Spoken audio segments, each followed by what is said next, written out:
Peredaran STNK palsu sudah ada sejak lama. Namun, sampai saat ini, sebagian besar masyarakat tidak mengetahui perbedaan STNK asli dan STNK palsu.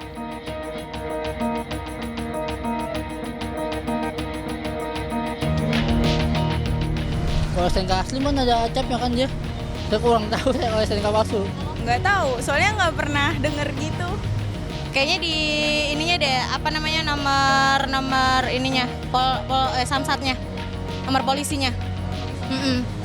Nomor polisinya kan nanti kita bisa cek nih, biasanya ngeceknya sih di samsat. Ada beberapa cara untuk membedakan antara STNK asli dan STNK palsu. Sebenarnya cukup mudah cara membedakan antara STNK asli dan palsu. Ada beberapa cara. Yang pertama bisa dilihat dari security fisik STNK itu sendiri. Bisa dengan cara dilihat secara langsung, itu biasanya memiliki security sendiri. Kalau untuk yang sifatnya sederhana, tadi yang saya sampaikan di awal, bisa dengan melihat fisik STNK itu sendiri. Apakah ada label pengamannya, kemudian apakah ada barcode-nya, kemudian apakah ada watermark, tanda khusus yang menandakan bahwa ini STNK adalah dokumen yang resmi. Tapi kalau punya alat ultraviolet itu bisa didekatkan ke alat tersebut, itu bisa ada tanda-tanda khusus yang nanti muncul yang memang bisa dilihat dari STNK tersebut. Peredaran STNK palsu memang sangat merugikan masyarakat, terutama pembeli kendaraan bermotor bekas. Teliti sebelum membeli, mutlak harus dilakukan agar tak jadi korban penipuan. Silakan sebelum transaksi tanya dulu, ngecek ke Polda Metro, ngecek ke lalu lintas. Silakan tanyakan nomor mesinnya berapa, benar tidak di STNK ini sebelum transaksi. Jangan sampai nanti masyarakat jadi korban. Boleh nggak Pak, misalnya kita mau mencoba menginput data dari STNK palsu yang pernah dipegang sama kepolisian, bisa nggak Pak? Tidak akan, misalkan muncul tapi tidak data orang yang bersangkutan. Datanya bisa dari data orang lain. Kalau STNK palsu itu masih ada, biasanya itu orang adalah korban. Mereka beli mobil, kemudian tertipu, pada saat mau perpanjangan kita cross check datanya tidak sesuai, itu kebanyakan seperti itu.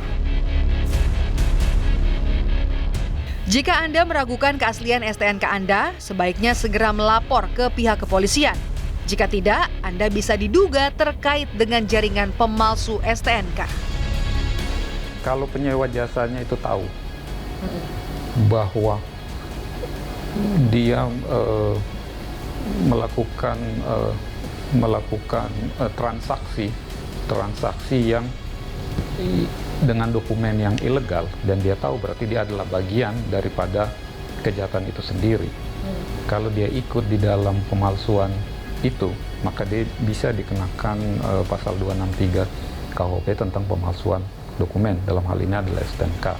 Tetapi kalau kemudian dia tidak ikut di dalam situ, tapi menggunakan dokumen palsu itu untuk mengelabui pihak lain, maka dia bisa dikenakan pasal 378 KUHP tentang penipuan, dan itu ancaman hukumannya maksimum 4 tahun.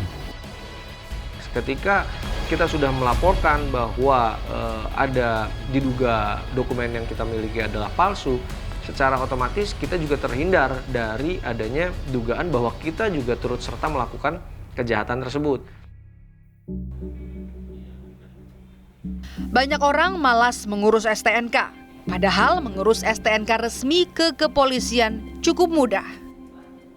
Datanglah ke Samsat, atau kalau tidak bisa datang, bisa menggunakan layanan e-Samsat. Kalau tidak bisa datang ke tempat pelayanan Samsat Induk, kita punya gerai Samsat yang ada di mall, kita punya Samsat keliling yang di setiap lokasi itu biasanya kita punya spot tertentu di tempat keramaian. Silakan datang ke tempat layanan-layanan tersebut dengan membawa dokumen persyaratan lainnya. Jika terpaksa menitipkan pengurusan surat kepemilikan kendaraan bermotor pada biro jasa, maka Anda tetap harus berhati-hati.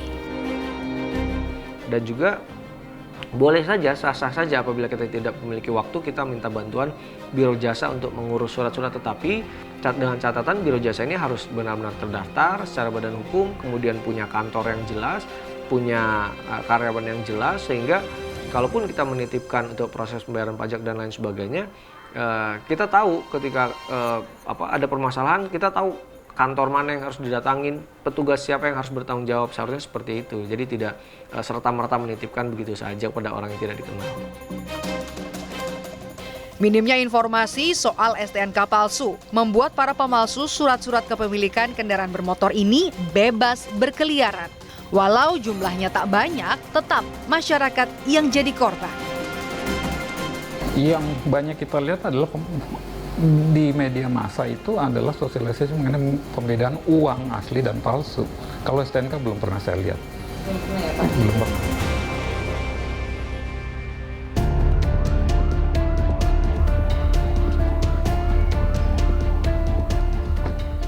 Kasus pemalsuan STNK merupakan kasus yang berulang. Kurangnya ketelitian masyarakat saat membeli kendaraan bermotor bekas merupakan faktor yang membuat mereka mudah tertipu. Sudah saatnya pihak berwenang memberikan informasi yang jelas terkait perbedaan antara STNK asli dan STNK palsu, agar tidak ada lagi masyarakat yang tertipu.